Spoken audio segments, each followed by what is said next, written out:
सिद्धार्थनगर से उठी नफरत की आवाज, विवादित बयान हुआ वायरल। नमस्कार, मैं हूं शिल्पी जायसवाल। उत्तर प्रदेश का सिद्धार्थनगर, जहां एक राजनीतिक मंच से उठा ऐसा बयान जिसने सोशल मीडिया से लेकर सियासी गलियारों तक भूचाल ला दिया है। कहानी शुरू होती है एक जनसभा से और खत्म होती है एक तूफान पर।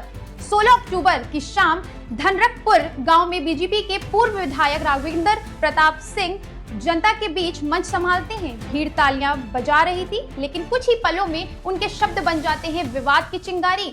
अगर मुस्लिम लड़के 2 हिंदू लड़कियां लेकर जाते हैं और उन्हें मुस्लिम बनाते हैं, तो तुम भी 10 मुस्लिम लड़कियां लेकर आओ, शादी विवाह का खर्चा हम उठाएंगे, सुरक्षा की गारंटी हमारी है। यह बयान सुनते ही सोशल मीडिया पर मचा बवाल। किसी ने इसे घृणा फैलाने वाला बयान कहा, तो किसी ने राजनीतिक नौटंकी। लेकिन हर कोई यही पूछने लगा है कि क्या अब नेता समाज को जोड़ने के बजाय बांटने की राजनीति पर कर रहे हैं। तो मैं कह रहा हूं, 2 से कम 10 मुसलमान लड़की लाओ और उसको हिंदू। कितने नौजवान तैयार है, जरा हाथ उठाओ। अरे जो बिया किए हो लोग का नहीं, 2 पे 10 से कम मंजूर नहीं है। यूपी कांग्रेस ने अपने एक्स पर लिखा है, यह शर्मनाक बयान भाजपा के पूर्व विधायक राघवेंद्र प्रताप सिंह ने भरी जनसभा में दिया है। धर्म के नाम पर नफरत फैलाना, समाज को तोड़ना, बेरोजगार युवाओं को भटकाना, यही भाजपा की असली राजनीति बन चुकी है। वहीं भाजपा की ओर से इस बयान पर अब तक कोई आधिकारिक प्रतिक्रिया नहीं आई है, लेकिन सियासी गलियारों में हलचल तो तेज हो गई है। विपक्ष ने इसे भाजपा की विचारधारा से जोड़ दिया है, जबकि समर्थक कह रहे हैं बयान को तोड़ा मरोड़ा गया है। किस तरह से भारतीय जनता पार्टी हिंदू धर्म को बदनाम कर रही है, किस तरह से भारतीय जनता पार्टी हिंदुओं को बदनाम कर रही है, किस तरह से भारतीय जनता पार्टी हिंदू युवाओं के मानस में नफरत भर रही है, इसका एक उदाहरण मैं आपके सामने भी दिखाने जा रहा हूं।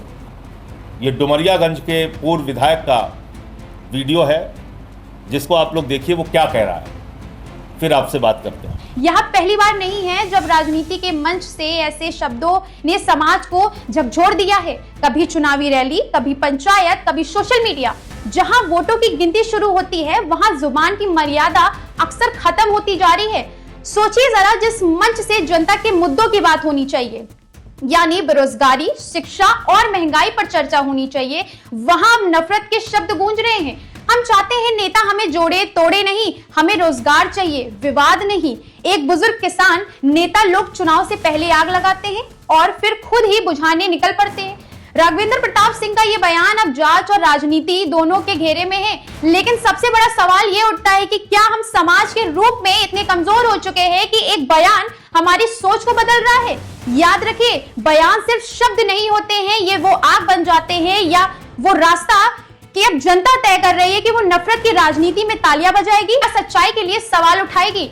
सिद्धार्थनगर से निकला एक बयान जिसने पूरे यूपी की सियासत को हिला दिया है। आखिर कब तक चलती रहेगी धर्म के ऊपर ये सियासत? नमस्कार।